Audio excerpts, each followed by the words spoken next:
Good morning, everyone. Lots going on as usual. And as usual, I'll remind you to join the mailing list just in case YouTube decides to cut me off for whatever reason. I'll use it to let you know where I'm posting to. As well, I send a weekly newsletter. I sent the updated one yesterday, but the subject was all weird. That was a mistake. But the rest of the newsletter was right.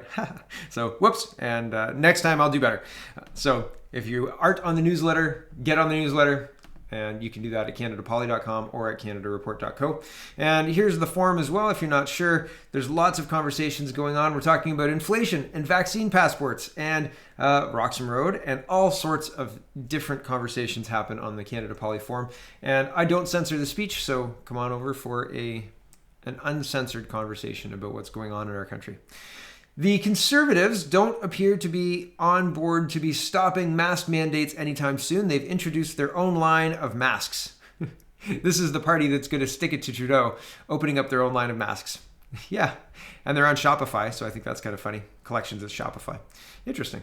I wonder if, because Shopify works with the government pretty closely, right? So I wonder what kind of agreement it is. It's like when all of the politicians use Nation Builder. Like that's a big get for Nation Builder, man. That's a lot of money. Anyway, here are the rules, and I think this is real. I think this is true. Here are the rules for the Calgary Stampede, and this was released yesterday, as far as I understand it. And I think this is real. I really do. I think this is real. I've seen this from multiple accounts. I haven't gone to the page to verify this.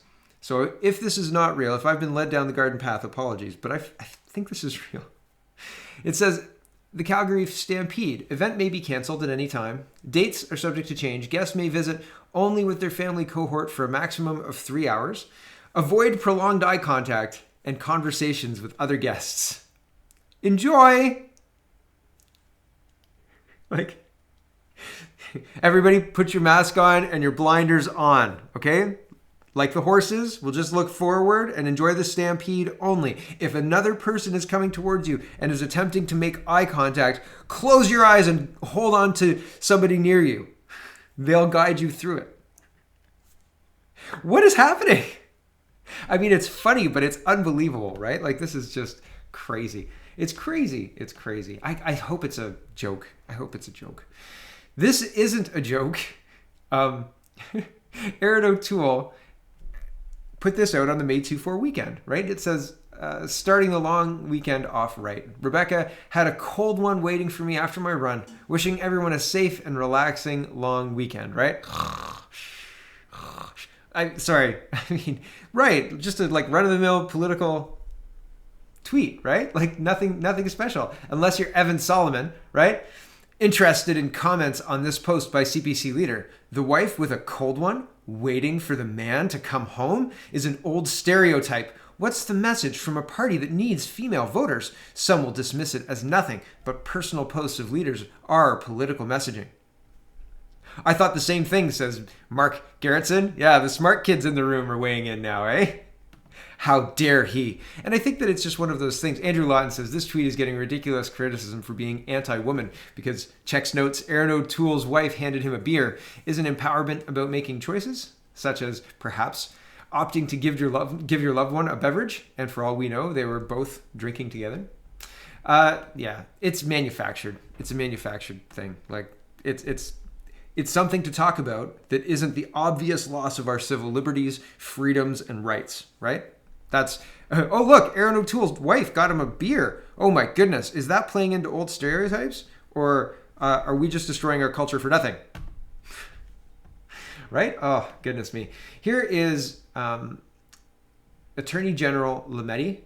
You know, if Scott Bryson hadn't resigned, then it would still be Jody Wilson-Raybould.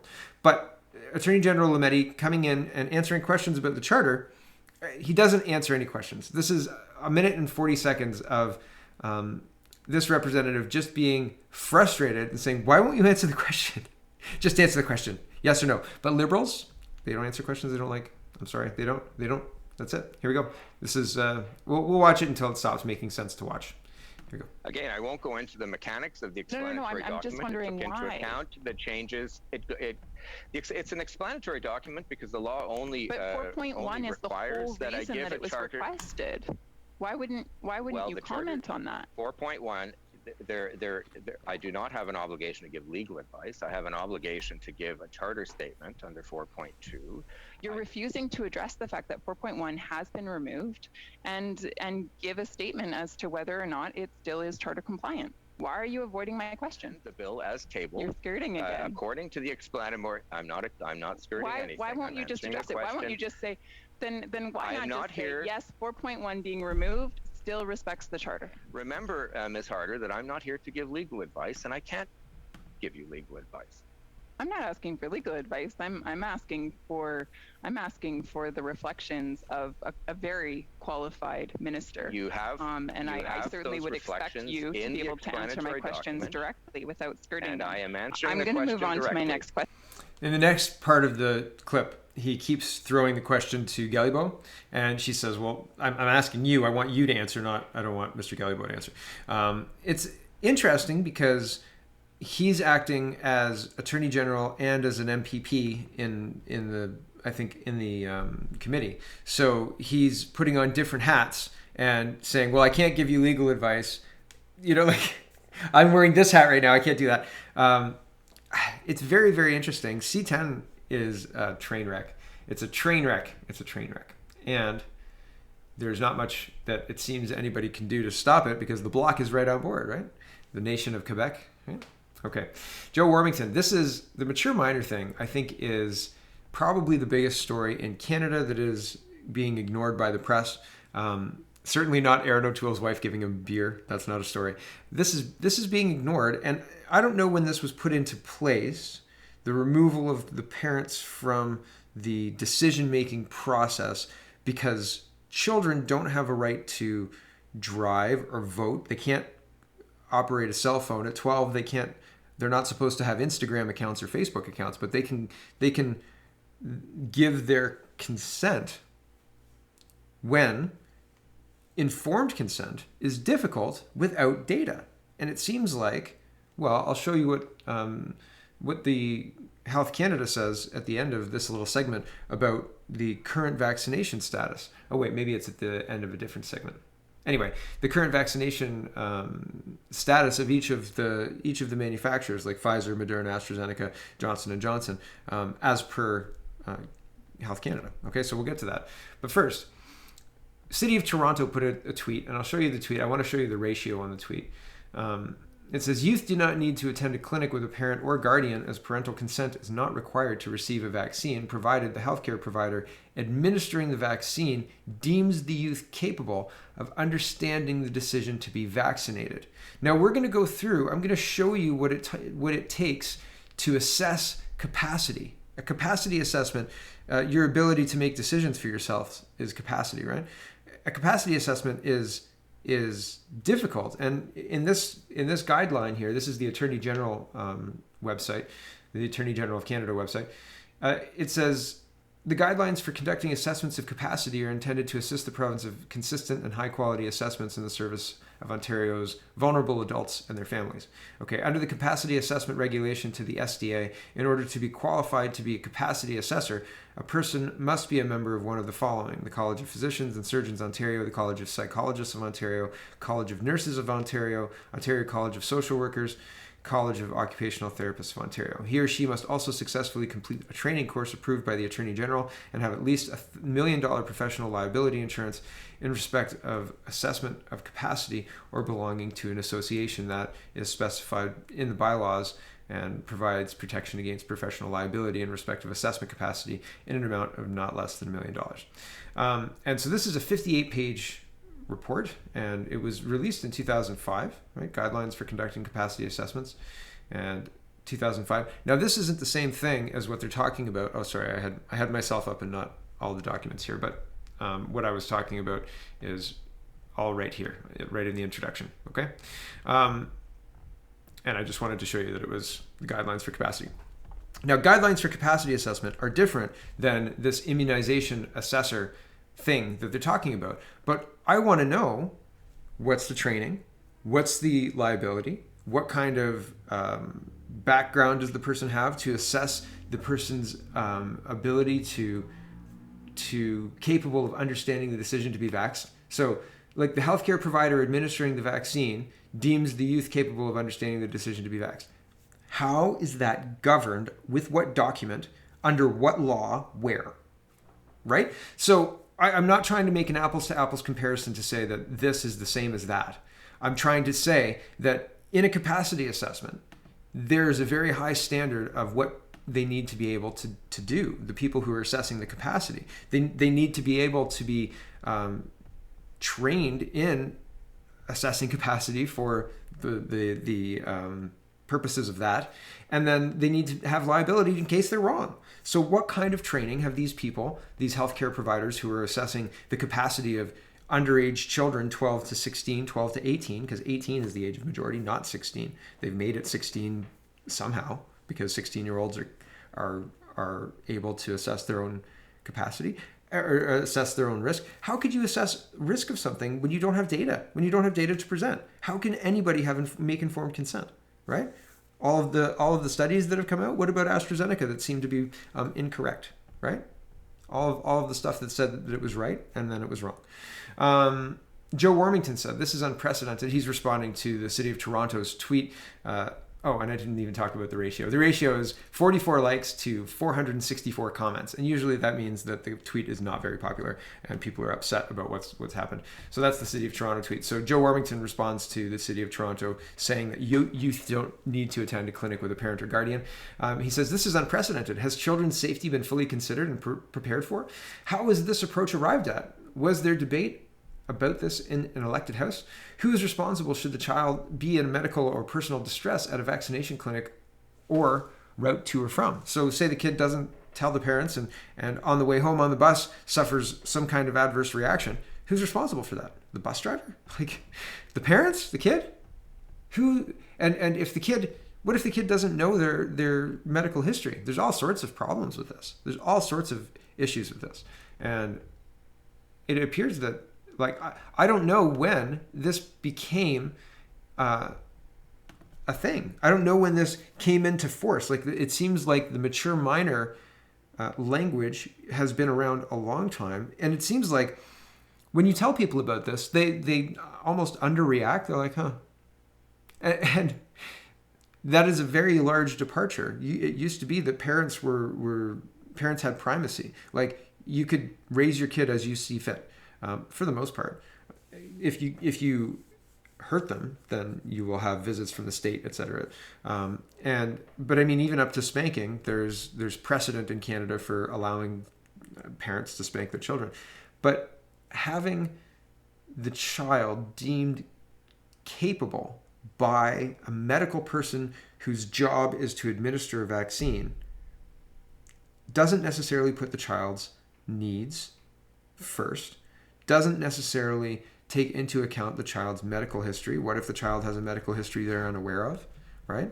That a parent has kept from them for some reason, right? Like there's so many, it's fraught with so many dangers. Why would anybody do this? In BC, they don't even tell the parents, right?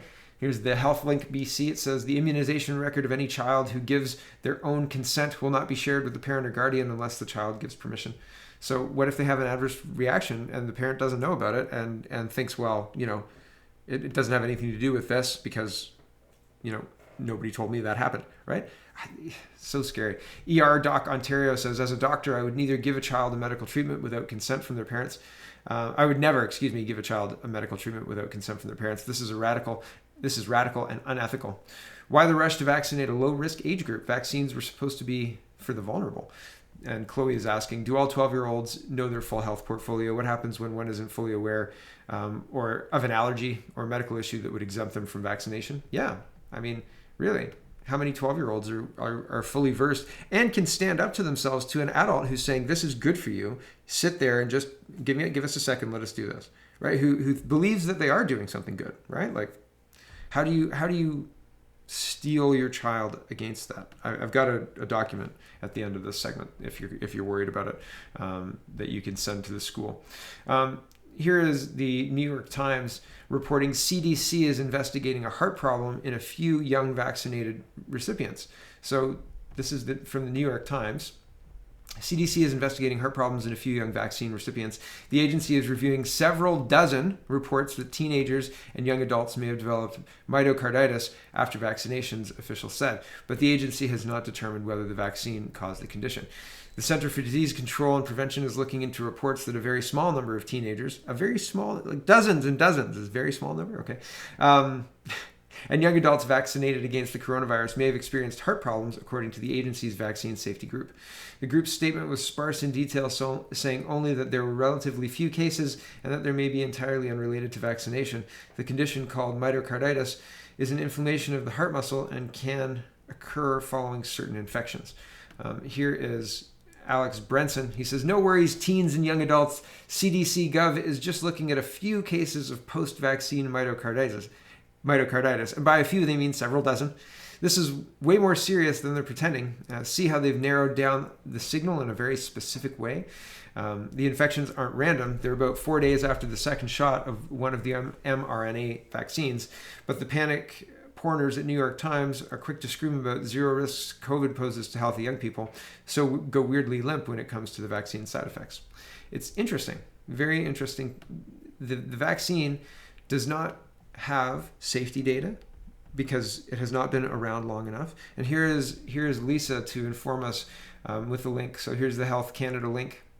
And it says manufacturers monitor the safety and effectiveness of their products. Pfizer BioNTech is conducting clinical trials and following their patients for at least 2 years following the administration of the second dose of the vaccine.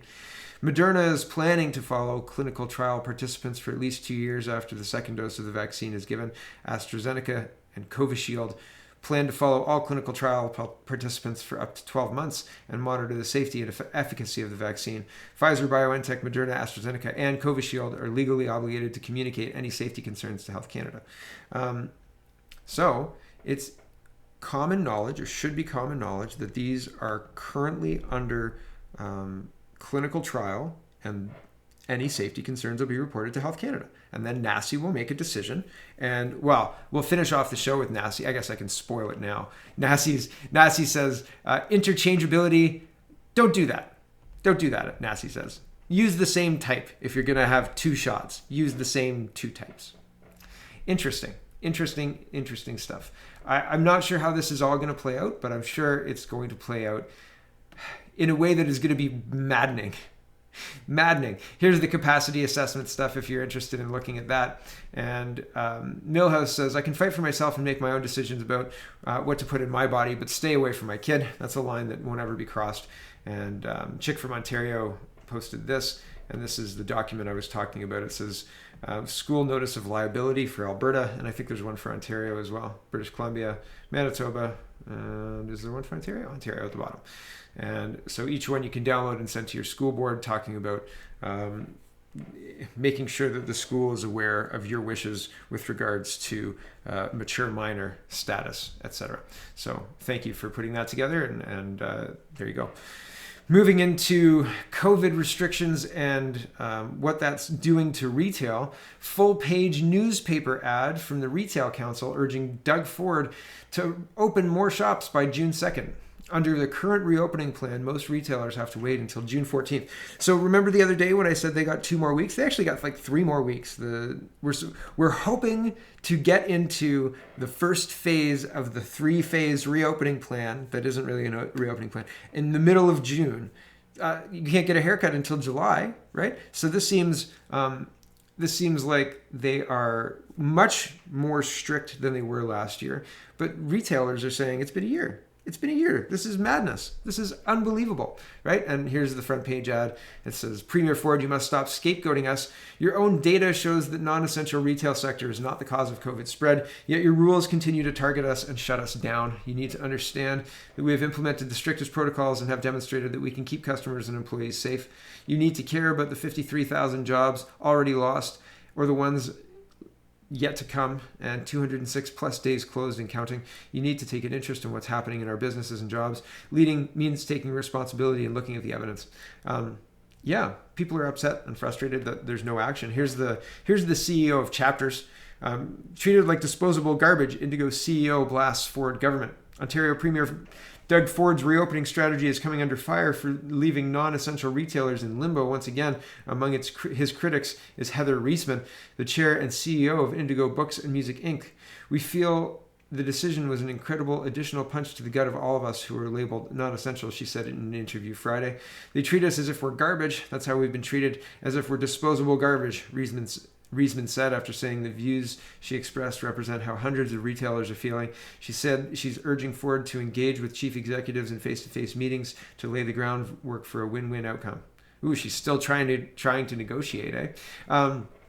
Yeah, except that the CEO of Chapters wouldn't let in people with mask exemptions. There was also a Paralympian who was unable to put a mask on because she did not have arms, I believe, or hands, and couldn't shop at Chapters because she was trying to buy a present for her significant other and couldn't go into Chapters because she couldn't wear a mask. And the same with this daughter, 15-year-old daughter with a mask exemption, and was denied entry. So I mean, it's interesting when the retailers start voicing these like, hey, you've got to pay attention to us, and it's like, people have basic rights, eh? Like, people have a basic right to be treated as human beings, whether or not they comply with your rules that don't actually comply with the law. I think Chapters. Yeah. Costco's in the news. The Costco in Columbus dropped the mask requirements. That's going to be interesting, isn't it? That's going to be interesting. Good job for Costco in Columbus. I have no problem with people wearing masks. I just think that it is folly to remove the right for body agency. If you want to shop in a store, you should be able to shop at the store, and the store should have to respect your legal, it's written in the law, the legal right to be exempt from wearing masks. And if it's a policy, the law says very clearly, people who have exemptions don't need to prove it to the place that they're going to. So, I think that hopefully, maybe sanity will reign, but maybe not. Maybe not. Lockdowns. Will says, I'm in Ontario. I cannot drive out of Ontario. I cannot have people over for any reason. I cannot meet people outside. I cannot shop in most stores. I cannot re-enter my country without being incarcerated. I have become a prisoner. Yeah. It's accurate. Here's Christina. She says, I golfed today, and then I got angry because I'm aware instead of opening phase 1 on June 2nd, which was the date that he said it would be, they threw golf, soccer fields, tennis courts, and splash pad bone and kept us locked down an additional 3 weeks with numbers plummeting. How much does it take? How long will people accept this? Here's a pro-Palestine rally. Remind me again why I can't go to Mass, says Dan Robertson. We're going to be talking about church in a couple of segments. Brian Lilly says, once again, the ban on mass gatherings is being ignored on the streets of Toronto. See if you can spot the Nazi-themed sign in the middle of the crowd. They're saying that Israel is behaving as like Nazis. That's why the Nazi sign's in the middle there. So there you go. Regardless of whatever side you're on, that's what's happening in Toronto in defiance of the lockdown orders. And I don't see anybody being tackled and arrested or anything like that, right? So some protests, just fine. Other protests, nope, not fine. Very interesting. If the person in a long-term care home is doubly vaccinated and the person seeing them is doubly vaccinated, then I still don't understand why there are still red flags and hoops to jump through to see your family members. Because you don't understand the goal, maybe. The goal was never to keep you safe or protect you from a virus. That's why. Manitoba Premier asks federal government to send health workers to help with COVID-19 battle. They're asking for emergency contact tracers, and I guess StatsCan is sending it. But I thought that that's kind of funny. Isn't that the kind of thing you hire on the ground? You say, we need funding for this, and then you get the funding, and then you hire the people in Saskatchewan rather than bringing people in. It seems like a very strange way to deal with a crisis by importing people from around the country to help. Manitoba is asking the federal government for dozens of healthcare workers to help fight rising COVID-19 numbers. The province needs up to 50 critical care nurses, 20 respiratory therapists, as well as up to 50 contact tracers from Statistics Canada, Premier Brian Pallister said after talking with Prime Minister Trudeau on Friday. What do they need the contact tracers for? Where's the use case on that? What benefit have the contact tracers had up to this point? Please be specific. Right? It's like asking how many pounds of CO2 has BC's carbon tax removed from the atmosphere, and then everybody gets uncomfortable because it hasn't removed any. In fact, I think Ontario's CO2 has grown at a smaller pace than BC's CO2 at over the same period, and they've had a carbon tax since 2008. So yay, right? It's a shadow economy. It's a place to buy futures in increased carbon prices. And the reason that those futures are a good investment is because the prices are going up because the taxes are going up, right? Anyway, Australia will need to remain closed for decades if it wants to stay 100% COVID-free, according to the Australian Medical Association. It says if Australia continues, it's a warning. I don't think they're advocating for this. They're saying that if we continue on this path, on doing what we're doing, it's going to be a decade before we open the borders again. They're right. They're right. Okay. If Australia continues with its current approach to pandemic containment, it could be decades before international borders open. The Australian Medical Association has warned. The nation's peak body for doctors has warned that Australia's current strategy of COVID-19 elimination would keep the country's international borders closed for decades. The Australian Medical Association said if the current strategy to stay free of COVID continues, it will be far longer than a year until Australia opens its borders. This statement comes as the government faces increasing pressure from affected industries to rethink its plan for a gradual reopening from mid-22. Australia plans to reopen borders to the rest of the world from the middle of 22, according to the federal budget unveiled last week, along with a plan to fully vaccinate the population by the end of the year. I don't think any Australian thinks that that's a reasonable thing to do, particularly when we do have a pathway out of this through vaccination, he said. However, a growing body of evidence suggests the majority of Australians are more than happy to sacrifice travel to ensure Australia remains free of the pandemic. A news poll survey published by The Australian found that a massive 73% of Australians are in favor of keeping the international borders closed until at least mid-2022, even if vaccinations are offered to the entire eligible population. I show you this because they use polls to shape public opinion. And it doesn't matter what the polls say. If they can find a segment that says what they want, or a way of phrasing the statement to say what they want, then they'll do that, right? So 73% of people support that. I wonder what the questioning is. I wonder what the methodology is, all sorts of stuff. The same with Ontario. Everybody's, if you look at the Global News. If you look at Global News, they've got all sorts of news pieces that talk about how supportive the Canadian public are of vaccine passports. But then they have a poll right at the bottom of this that asks about that. And the poll has 60% no, and a strong 35% yes. So very, very interesting. Twitter's not real life, but it is a bellwether. It is something that gives you a quick and dirty read of the temperature of the public, right? But again, it's not real life. This is, again, another thing happening around the world that is coming here, I think. Grandmother sent to prison for the weekend after refusing to wear a face mask during court hearing, right? So, yeah, she's gonna spend 3 days in prison. Margaret Buttimer, 66, who was previously described before the court as an enigma, will be sentenced on Monday after being remanded in custody for 3 days for repeatedly refusing to wear a mask when she appeared before the court. So they're keeping people in jail in Ireland for not wearing, for contempt of court for not wearing a mask, not complying with COVID rules. But I wonder if they're doing the same thing that Canada's doing. They're saying COVID prisoners need to be let out of prison because COVID in prison is a dangerous thing. I'm going to look. Hold on. It does not look like Ireland has gone the same way as Canada. There were Google articles talking about how Ireland kept COVID out of prisons. So this one's a February article talking about how Dublin had a big outbreak with 83 inmates across the state infected since March. So the whole thing is pretty low for prisons for them. So the answer is no, they are not doing that. So, but still, keeping a grandmother in prison for 3 days for not wearing a mask in court, wild and crazy times. Winston Smith says, I suspect in the years to come, this will rightly become a fertile ground for litigation, not against Big Pharma. They're immune from litigation, but against those who acted irresponsibly and unethically by ignoring the absolute need for proper consent. In the nursing home, and he's responding to Irish Mutter, and it says, in the nursing home where I work, the first dose of vaccines were administered before any written information was provided to either staff or residents. But ironically, staff had been given a 3-page print-off about informed consent. I still don't understand how anybody can say that informed consent is provided through the media campaign that's being launched and through the lack of data. Like if you're using the clinical trials as informed consent, maybe if people are aware that one, they're clinical trials, and two, that the jabs are currently under phase 3 trials, like they're currently experimental. If that's made explicitly clear to everybody, then I wouldn't have a problem with it. But it doesn't seem like that's being made explicitly clear to people, right?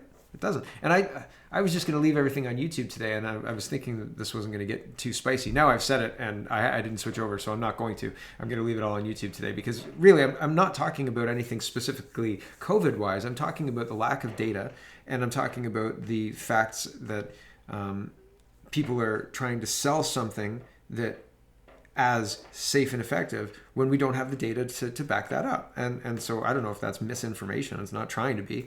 I have a question and I'm trying to get to the bottom of it, right? That's the essence of what I do here. So it's very interesting. But anyway, I'm going to leave it all intact today. But I think that it's interesting when you talk about consent and there's all this it's a very hot button issue. There's all this conversation on one side and the other, and consent's so important, blah blah blah blah blah. And we talk, and how can you meaningfully have any kind of consent when literally nobody knows the 5-year implications of this or the 10-year implications of this, right? Like, it's very, very, very, very interesting to experience. Here's another example of misinformation on YouTube, or misinformation in legislature. Roman Baber was removed from caucus. He says, in January, I was accused of misinformation and I was removed from caucus for claiming lockdown is deadlier than COVID. This week, we learned that below the age of 50, the increase in deaths from overdose alone is more than 3 times of all COVID deaths. I confronted Miss Elliott on this. Now, Christine Elliott, in this statement here, Roman Baber destroys what Christine Elliott says, because she says we did this lockdown to save lives. In this, says Roman Baber, those below 50, and again, you can make statistics say anything you want, in those below the age of 50, overdose deaths were 3 times of COVID deaths, right? And is that an acceptable trade? And Miss Elliott doesn't get into that, right? Here's the exchange. Thank you, Speaker. To the Minister of Health. On January 15, I warned the Premier and the public that lockdown is deadlier than COVID. I cited public health, that opioid overdose was trending 50% higher. I was accused of misinformation and removed from caucus. This week, the final numbers came in. Fatal overdose rose 75% in Ontario from March to December 2020 compared to the same period in 2019. Almost double the people aged 25 to 44 lost their lives, an increase of 501. Compare that to a total of 159 people who lost their life to COVID between the ages 20 to 50. Every loss of life is tragic, Speaker, so we should try and save it. The increase in deaths from overdose alone is more than triple compared to all deaths from COVID, ages 20 to 50, and that's just overdose. Add suicides, delayed surgeries, and cancer screenings. The death of these young people are on this government. I've been warning them about this for a year now. So I asked the Minister to turn off the answering machine, show compassion, and before more people die from everything but COVID, tell us if she'll end the lockdown. Minister of Health. Well, thank you, Speaker. Well, there's a lot to do. Say that I am aware that the report came out. I'm very grateful to Dr. Heyer and his team and the other individuals that put this report together. We take this very seriously, and that is why we are working with them on their recommendations, which make eminent sense. However, with respect to the lockdown, that we entered into the lockdown because of these variants of concern that have caused very high transmission in our communities, that are also threatening the lives of many, many people. That's why we had to implement the lockdown to save those lives. That's the whole purpose of it. Any life lost is tragic. But we need to continue with this until the time is right, until the levels are down lower, before we can start exiting this lockdown, because, again, the goal remains the same. The health and well-being of the people of Ontario is our utmost priority. So the health and well-being of the people of Ontario is their utmost priority, but they'll ignore the drug overdoses in favor of COVID deaths. They'll ignore the suicides and the missed cancer screenings and the increase in preventable deaths to cut down on COVID deaths, the increase in mental health difficulties of children, so much more. It's very concerning. because nobody is interested in engaging in the actual conversation, right? So how do we get out of this? I don't know. Here is the Liberal leader in Manitoba trying to make political hay out of a graduation at a Christian church, or at a Christian academy, I think. Springs Church. We were so proud of this year's Springs College grads. They've taken on a challenge after challenge and found solutions. They've grown, developed relationships. Your standard grad announcement, right? And the image doesn't have any masks in it. Everybody's dressed up and standing on the stage, and they look kind of, kind of distancy, kind of like a 2020 picture, right? With everybody kind of staggered and stuff, which is odd. Looks like aliens. But the Liberal leader in Manitoba says, this maskless indoor grad was an insult to every Manitoban who has struggled to follow the rules over the last 14 months. Springs College should be padlocked, and its leadership should face the maximum fine until they can demonstrate they can act responsible. They can act like responsible, law-abiding adults. And he's got 1.7 thousand likes on that. Wow. Right? And this is the kind of steady-handed leadership we want in Canada, right? Padlock that Christian college for daring to have a grad where they get to assess their own risk and then take a picture of it. Did you hear about the two girls from Amherst, or the girl from Amherst College who got suspended and her entire semester removed because she took a picture on a Saturday with two friends without not wearing a mask, and that got submitted to the administration of her college? That's where we're at. Witch trials all the time, right? Pastor Hildebrandt is hosting a service on the lawn today. That's today, right? Sunday is today. Sunday service on the lawn. You're invited. Sunday on the lawn, the Church of God, 751 John Street North, Aylmer, Ontario, at 10:30 a.m. And so that is happening again. It happened last week, and it'll happen again this week. Very interesting. This happened too, and I was trying to find the date of this. It says, as you watch this, remember Christian pastors are being jailed holding services inside their churches. This was on a public street in Mississauga, Ontario during the province stay-at-home order. Here we go. And this has been shared around. I've seen this by a bunch of different accounts being shared.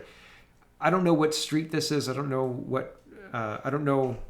have any data for this, like when this took place or anything like that. I saw it a few days ago, and I was hoping to get that information, but I haven't got that information. So if you have that information, please put it in the description or in the comments below.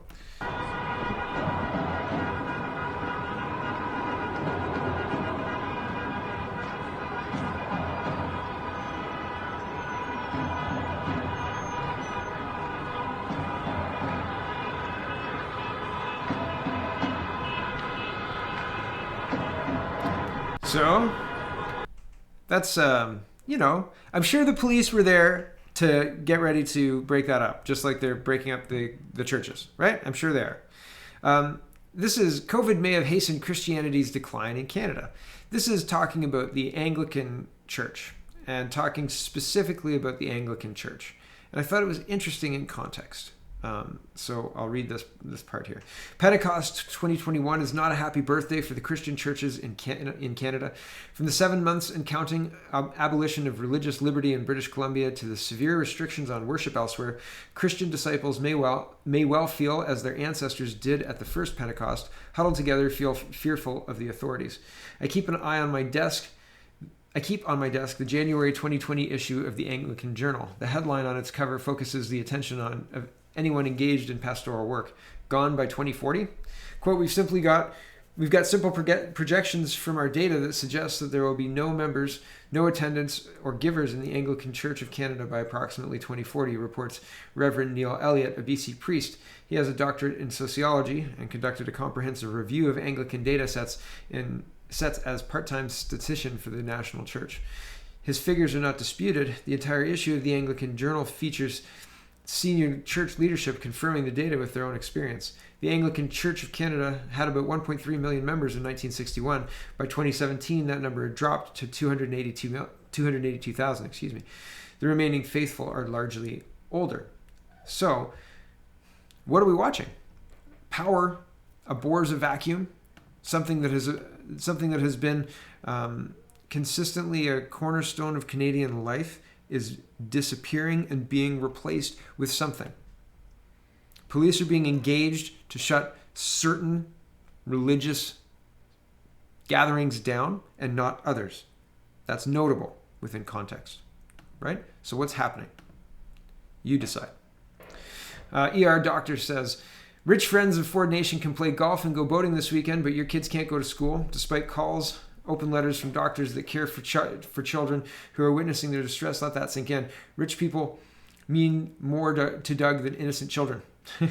That is an interesting way to look at things. And yeah, I mean, what conclusion can you come to otherwise? We've got doctors writing letters saying, multiple doctors writing letters saying, children being in school is very important. Children being in school is more important than pretty much anything. Remember when, possibly the reason I highlighted this is, what happened to schools being the last to close and the first to open, right? The first to open right after splash pads, boat launches, and golf courses. Okay, listen, stop being a bigot, right? It's very interesting. It's very interesting. The goldfish-like memory of the public, even you, even me, right? I forgot about this. I forgot about the schools, last to close and first to open. BS, garbage. You're just plainly not telling the truth. Like, obviously, right after the golf courses are open, then we'll get the schools open. I mean, after we get retail and hairdressers back, then we'll convince the union that we can have safe schools. I mean, after we've done summer camps all year, then we'll be able to convince the teachers that the schools are safe. I mean, after we've had online education for 4 or 5 years, parents will relent because they've educated their children at home and spent a whole bunch of tax money on garbage online education, and the parents will just stop complaining about it. Maybe that's the goal. Maybe that's the play. Just ignore us until we stop bothering them, right? But anyway, here are doctors saying, here's our joint letter co-signed by me and this doctor and to Mr. Fleecy, Mr. Leesey, excuse me, Stephen Leesey. Lecce, supporting our school reopening.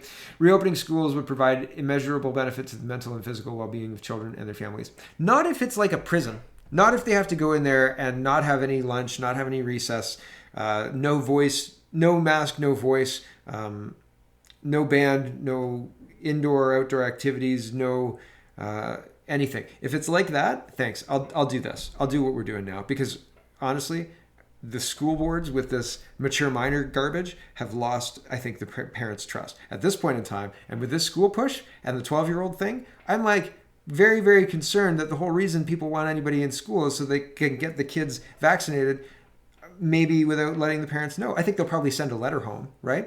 And who knows what's then going to happen to the non-vaccinated kids, the kids who decide that, or the parents who decide, or the kids and the parents who decide that the child will not have the vaccine, right? Then they'll just get online schooling forever. I don't know. I have no idea, but it seems like we are... I don't see another outcome but vaccine passports. And I understand that the logistics of that are hard, but I think that one of the biggest difficulties is getting the public to buy into it. And it seems like the way you do that is through mandating it at the school, at the children level. Then you get the children and the parents, and then anything you have to access. And then anything you have to access requires the passport, and it just broadens as time goes on because these kids will be used to it. It's like if you have a baby elephant, you put big chains on the baby elephant, and as the elephant grows, it doesn't test the chains because when it was a baby, the chains were so big it couldn't move it. And so when they're a big elephant and they could move the chains, they don't try because they have a memory, right? They're just trained into it. They're just trained into being captive. Welcome to being trained, right? That's what I think that's going on. The kids' soccer club. This Tamara is asking David Piccini, what's the science used by the government justifying masking outdoors? The Canadian Health Agency, the CPHO, notes that ventilation reduces transmission. Definition of ventilation is the circulation of fresh air. The great outdoors is fresh air, right? And here is the soccer response email. We're starting on June 21st, hopefully. The kids have to wear masks while on the sidelines. They don't wear them while playing. The teams are smaller this year as per OS rules, and this will allow for distancing. We're waiting to hear from the OS and Ford as to any other restrictions as to outdoor sports. And what we need to do, our return to play has been approved by the town and the OS and Canada Soccer. So they're just waiting for the government to approve it.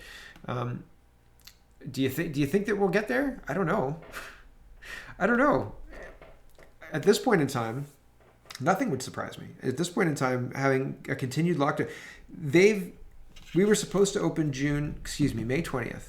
And then it was supposed to be June 2nd. And then they said on May 21st, they announced, here's the reopening plan. And it's a 3-phase reopening plan to begin in the middle of June. And I said, it's crazy that they got 3 weeks extra out of lockdown, like 3 more weeks of lockdown, right? And nobody's like, the middle of June? But I think that the restaurants have been brought to heel, right? With Skelly acting out the way he did, and the 200 riot police, and what Alberta did to Wild Rose Cafe, and all of the stuff that we're seeing. The restaurants have been brought to heel. The gyms and the salons, the gyms are kind of just screwed. Like the gyms are being helped by lawyers, certainly, but they're just kind of, I think they're screwed. The salons are going underground, and people are getting illegal haircuts on their deck and all sorts of stuff. Same with certain other services, personal services. But that doesn't help our society move forward. That doesn't fix the damage that's been done.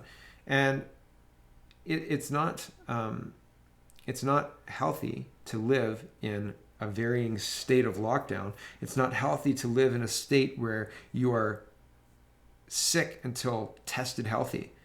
That's not healthy. That's not good for the government to promote that. It's not good for the government to promote testing of healthy people. Quarantine used to mean isolation of sick people. Now we're in the middle of more than a year of lockdowns, of intermittent lockdowns. And this is, I don't understand how this is tolerable. I don't understand how there's not an organized opposition to this. I don't understand how the only person standing up in the legislature is Roman Baber. I can't understand how the only religious organizations that are pushing back against this are seemingly, according to the media, fringe church groups. Like, where are the pillars and leaders that are demanding our freedom? Like the pillars of society and the leaders of these pillars of society demanding our freedom back, demanding the data from the government, demanding the government reasonably represent the people who voted them in, the people that they're there to represent. There's none of that. It used to be that the people would keep the politicians in line, and now it seems like either those institutions aren't powerful, they don't have enough people to back them, or the politicians just don't care. But I haven't seen any. Other than the doctors writing their letters, I haven't seen many powerful religious, even from like the Vatican or anything to that effect. Like, you would think that churches being shut down the way they are in a Western democracy would be notable to places around the world, Christian people around the world, people who are watching what's happening in the UK and watching what's happening in France, watching what's happening in the USA to a lesser extent. But the COVID model works for pretty much everything. You go into a populated area, you turn a small number of people who in turn reach a larger number of people, and then you hit a tipping point, and then all of a sudden you're shutting down roadways, right? And that works for Antifa, right? And that's what we're seeing in the US, Antifa doing that. In Canada, it's more religious? Maybe. I don't know. But there's certainly something out of the ordinary going on. And I certainly don't pretend to know what it is. And I don't know how to stop it either. But man, I wish that there was some cohesive way to keep a pulse on it, to keep track of it. Because like, the battle is moving so fast that as soon as you get organized to fight one thing, let's say mask mandates, as soon as you get organized to do that, we're down to vax passports before mask mandates have even come close to a courtroom. We're closer to having our freedom restricted with these tests being permanent, these intermittent lockdowns being permanent, than enshrining and reaffirming our basic charter rights of body agency and freedom of expression, and freedom of personal, freedom to protest, freedom to associate with somebody, freedom to gather. These things are enshrined. These things are inherent to being a human. And we're much closer to having a full social credit system in order to get back to normal than our courts are to saying, hey, hold on a second. Where's your data, right? And it's scary because individually, we're weak. Individually, we can't do much, right? You can take on a small thing here or there. Together, we're stronger, but then it's easy to target that group and smash them, right? It's easy to target that group and turn them against each other, usurp them to your own means, to your own ends, to chase their tail for a little while. You take the group, you target the leader, you undermine the leader, and then the group is nullified, right? I don't know how to fight any of this, right? And this is what's happening. Like, make no mistake, there are a lot of people who are frustrated and upset with what's going on. Talk to anybody. I mean, I've made jokes with grandmas in grocery stores unmasked, and they've laughed, no problem. I've talked to people around the park, at the park, talking about the problems with what's going on. Maybe they're intimidated by me and they feel like they have to agree with me. Who knows, right? Maybe not. Often I try and let them lead the conversation, right? Often I try and let them say what they're frustrated about. And then I add anecdotes here and there. And I'm surprised by what people know and by their inaction because of what they know. It's like, well, yeah, why would you do that? I know screen time's bad for my kid. So make the next logical step. Well, we have to do it. No, you don't. No, you don't. You don't. You have to make sure your child is educated. Absolutely you do. Yes, for sure. Education is absolutely very important. But you don't have to do what a school board tells you to do or a government tells you to do just because the government tells you to do it. But it's very interesting, the amount of people who are against what's going on and the constant march towards a place where we don't want to go. And we're going there, though. So is it the institutions that are pushing that march? Is it Antifa that's pushing that march? Is it a combination? Is it, who knows? I don't know. Is it just bad people in office? I don't think it's incompetence because of the coordination. Is it the WHO? Is it the UN? I don't know. The UN's got a plan that pretty much maps this out, right? And it's not like people are shy about talking about that. And so, is our future mapped out for us? Is there no choice about the matter at all? Like, just hold on for the ride and hope there's a place for you in this brave new world? At this point, yeah, we're a log in the stream, man. And unless there's an outside force that does something to stop the forward momentum, we're going over the waterfall along with everybody else. Thanks for watching, everybody. Check out CanadaPoly.com, check out CanadaReport.co, check out SpeakingMoistly.co, and have a wonderful, wonderful